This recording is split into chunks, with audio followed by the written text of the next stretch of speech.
Hi friends, Wednesday evening கூட mini vlog தான் பார்த்துட்ருக்கீங்க. இன்றைக்கி ஆஃபீஸ்லேருந்து வரும்போது நல்ல மழை, நல்லா நனைஞ்சிட்டோம். எப்போவுமே மழையில் நனைஞ்சா மசால் பூரி இல்லை கோபி சாப்பிட்லான்னு தோணும். ஆனால் இன்றைக்கி என்னமோ தெரியல, நல்லா சுட சுட களி செஞ்சு டின்னராகவே சாப்பிட்டுடலாம் அப்படின்னு தோணுச்சு.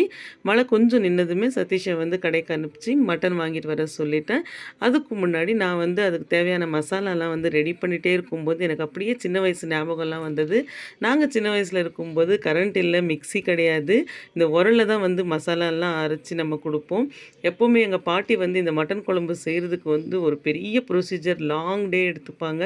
மார்னிங்கே ஆரம்பிச்சிருவாங்க ஒரு 10:30க்கெல்லாம். ஏன்னா அது வந்து எல்லாம் வந்து அதை வறுத்து கொடுப்பாங்க. நாங்கள் தான் வந்து பசங்க உக்காந்து அரைச்சி கொடுப்போம். அப்போது செய்கிற அந்த ஃப்ளேவரோ அந்த டேஸ்ட்டோ இப்போ நம்ம ஒரு 10-15 மினிட்ஸில் செஞ்சு முடிச்சிடுறோம் இல்லையா, மிக்ஸி குக்கரெல்லாம் வச்சு. அந்த டேஸ்ட் கிடையவே கிடையாதுங்க. நீங்கள் என்ன ஃபீல் பண்ணுறீங்கன்னு கமெண்ட் பண்ணுங்கள். வீடியோ பிடிச்சிருந்தா லைக் பண்ணி ஷேர் பண்ணுங்கள். தேங்க்ஸ் ஃபார் வாட்சிங். Have a good day.